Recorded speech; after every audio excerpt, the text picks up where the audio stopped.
systematic. It's hydromatic. Why, it's greased lightning.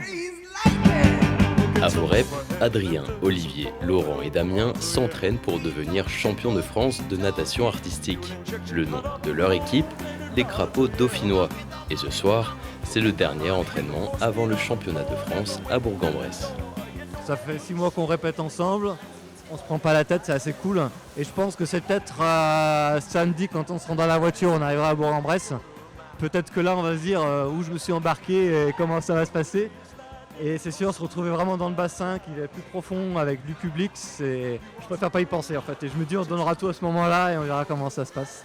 Mais pour tout donner, il a fallu s'entraîner. Depuis septembre 2024, c'est 2h30 d'entraînement tous les mercredis à la piscine des Bannettes.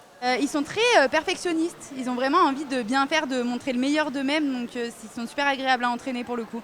Le travail, faut un peu plus travailler la souplesse quand même avec les hommes. Ils sont quand même de nature un peu moins souples, donc bien travailler la souplesse. Les appuis, si on les fait mal, tout de suite on coule en fait, donc il faut vraiment être très rigoureux là-dessus. Moi je sais pas danser. Et en fait, il faut vraiment avoir le rythme. Et donc, du coup, en natation artistique, il faut, avoir de la technique.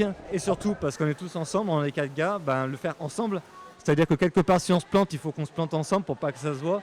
Et donc, il faut être complètement avec les autres. Et c'est vraiment un super défi, c'est super intéressant, je trouve. La participation des hommes aux championnats internationaux n'est possible que depuis 2015. En France, 948 hommes sont licenciés en natation artistique loisirs et 145 en compétition.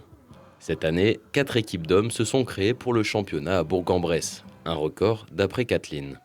Là, c'est la première fois qu'il y a autant d'hommes en compétition. Donc c'est trop bien. Puis eux, ça les motive. Et puis avec les réseaux sociaux, en fait, les équipes hommes, ils commencent à discuter entre eux. Enfin, ils sont vraiment... ils sont soudés, en fait.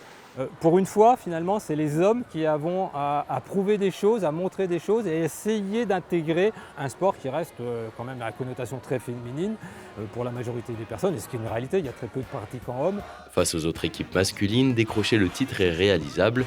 Mais de là à se positionner premier du classement général, c'est une autre paire de manches, car les hommes disputent dans le même classement que les femmes. Mais pour les Crapauds dauphinois, ça fera déjà une très belle histoire à raconter.